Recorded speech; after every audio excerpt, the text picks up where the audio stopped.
everybody. This is Group 3, Week 3, Social Perceptions 2 by Ashley Stone. So I'm going to start with summarizing the text that we read for this week, and so I will start with the Kassan text. The first thing that we see in this text is that things like stereotypes, discrimination, and prejudices are not individual. They occur within society, and these things occur via certain institutions or media or any sort of group that is created within society. So prejudices, stereotypes, and discrimination are not only occurring on an individual level. The next thing that we learn is that progress has been made on these issues. The text gives examples of things like Nazi Germany, things like discrimination against African Americans in the history of the United States. And clearly we can see that these issues are progressing and being made better. However, we also can see that media can perpetuate these images with things in the text, specifically like body image and how people are supposed to look and stereotypes of those kind. So we see that there is progress being made. There's more inclusion for many different in-groups. However, there's still progress to be made. Another topic that the text covers is sexism, which I will go into a little bit further in my in-depth discussion. However, we will talk about both hostile and benevolent sexism and what that entails. I will also cover stereotype threats more in depth in my discussion, but we see that stereotype threats can impair performance. There have been many studies throughout the world about these stereotype threats in which we see when people are aware of a stereotype and are tested on something, they are more likely to perform poorly and fall into this stereotype.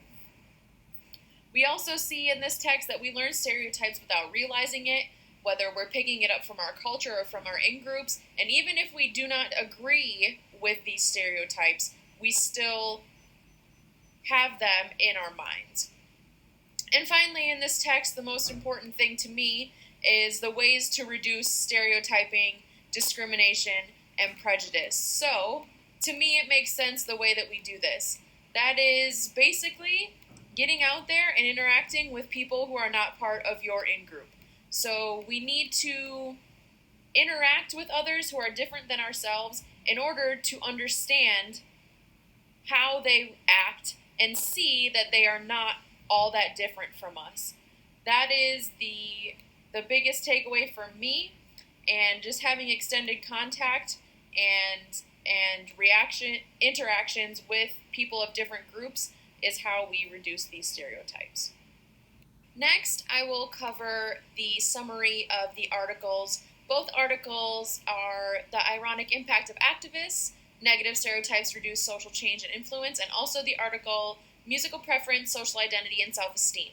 So for the first article that I read, The Ironic Impact of Activists, Negative Stereotypes Reduce Social Change and Influence, so the takeaway from this study is that the stereotypes of typical activists and typical feminists result in people not wanting to join their cause.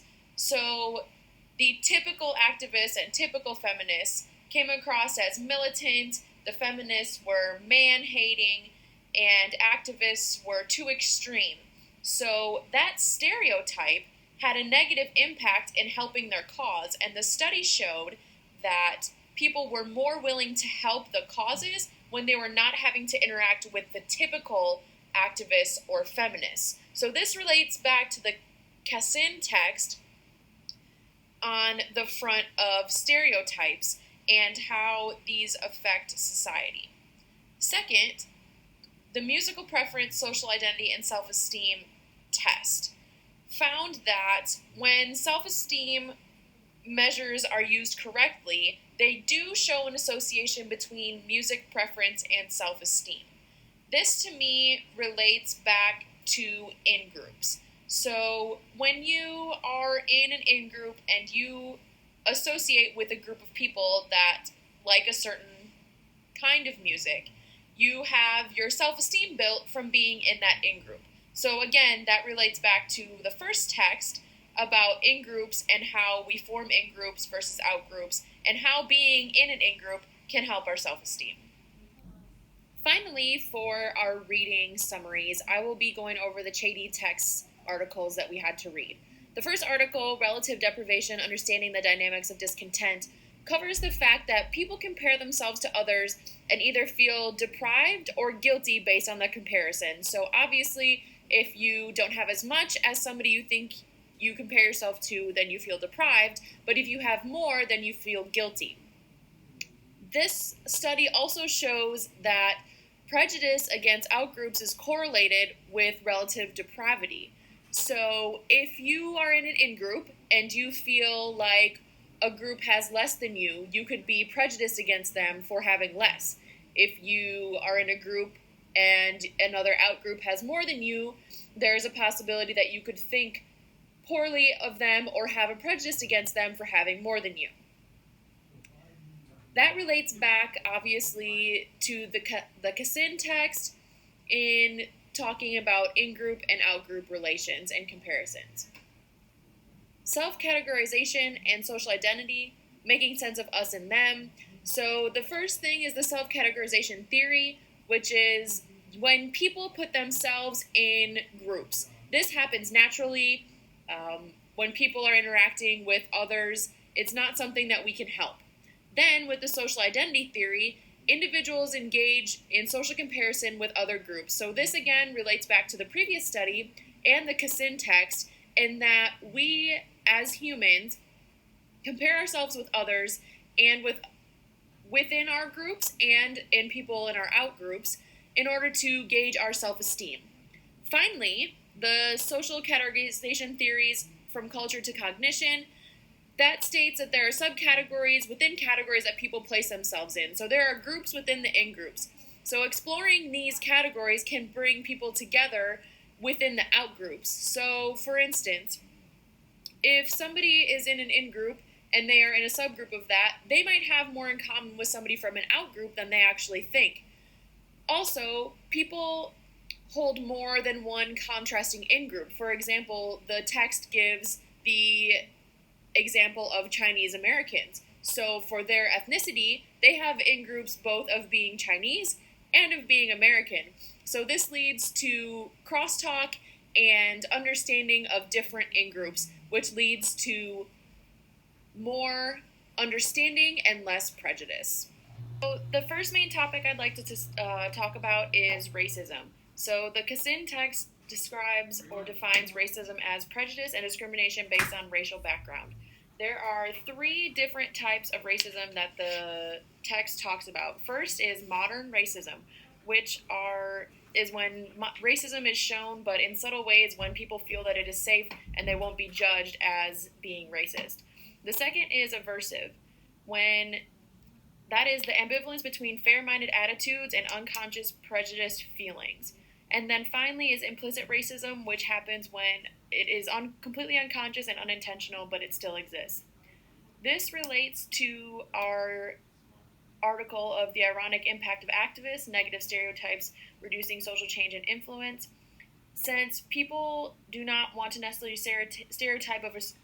associate with a certain stereotype of a certain race or a different group from them, in order to help their cause because they have a negative stereotype of that group. The next topic I'm going to talk about is sexism. The book first talks about ambivalent sexism, which is broken down into hostile and benevolent sexism. Hostile sexism is the sexism that I think that we all think about. Negative connotations about women's value and how they contribute to society. The second form of ambivalent sexism is benevolent sexism, which I think that a lot of people overlook when thinking about sexism. This is men thinking that they are being chivalrous and saying, oh, women need to be taken care of, I need to help them, things like that, when really women are able to perform and take care of themselves. The next thing the text discusses is objectification, which is when women are treated as only bodies for gratification for men. The next thing is sex discrimination, and we see this throughout society. This is anywhere from the study in the book covered where a sample of writing was rated higher when it was said to be written by somebody named John than when it was somebody named Joan. We see this in culture where females are forced to marry their rapists. We see this in pay gaps, and we see this in the incident with Malala Yousafzai when she was shot by the Taliban because she was trying to get her education. We can relate this to the relative deprivation study in that women can relate themselves to men and see a clear depravity between the two of these groups, and that can lead to stereotypes and also conflict between these two in-groups. The third topic I would like to summarize and focus on is stereotypes. So this is defined as beliefs or associations that link whole groups of people with certain traits or characteristics.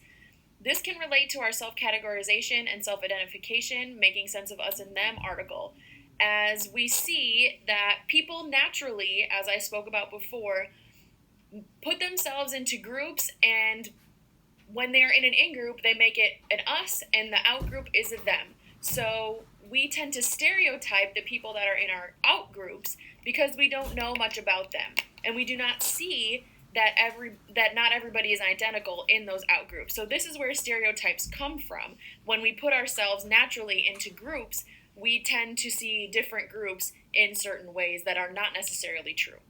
So the fourth topic that is important in this module is the concept of the stereotype threat. So the stereotype threat is defined as the experience of concern about being evaluated based on negative stereotypes about one's group. And what that really means is that people's performance is hindered by stereotypes that they fall under. So the text gave examples of white athletes feeling that there was a stereotype about them on the basketball court, and therefore they performed worse. They also gave the stereotype of females being given a soccer test and being told beforehand that the males usually perform better on this test. So they fed into the stereotype and performed not as well because they knew that they were already being judged on the stereotype. So this leads me to my first question of this PowerPoint presentation and of the week, and that is, when in your life have you faced a stereotype threat, and how did you perform? Did it hinder your performance, or did you combat this and perform as you usually would? And the second part of that question is, when faced with the stereotypes, I would go to Bible verse John 13:34, and that says, "A new command I give you, love one another as I have loved you, so you must love another." What Bible verse do you lean on in the face of stereotypes in order to help you get through those tough situations? So the final topic that I would like to discuss is in-groups versus out-groups and social categorization. An in-group is a group that a person feels comfortable in, they feel at home in, and they feel like they belong. Whereas an out-group is a group in which somebody feels like they don't belong and they do not feel comfortable. So in the out-group homogeneity effect, the tendency is to assume that there is a greater similarity among members of out-groups than among members of in-groups. So people tend to see that while in my in-group there are differences between all of us, they don't think that people in out-groups have any sort of diversity. So they think that everybody in that out-group is the same. Also, this relates to the social categorization theory from culture to cognition. So people have multiple in-groups and sub-in-groups within these in-groups, which can help negate the out-group homogeneity effect. The example that was given in that study was the example of somebody who is a Chinese American. They have in-groups that are Chinese and American, so they can see that there is diversity in their in-groups, and they're able to bridge the gap between different outgroups. This leads me to my question number 2. So in the Kassin text, we learn that being part of an in-group raises self-esteem. However, do you think this holds true when the in-group has a negative image in society, for example, the Nazis after World War II or terrorist organizations? So in conclusion, I went over a summary of all of our texts from this week and also talked about the main topics of racism, sexism, stereotypes, the stereotype threat, and social categorization and in-groups versus out-groups. So all of these topics relate to one another. They all explain the phenomena of how we interact with other people and how we really start to understand how people act within society. And finally, here are all my references for the week, which are just all of our readings. Hope you all learned something, and I look forward to reading the responses to the questions.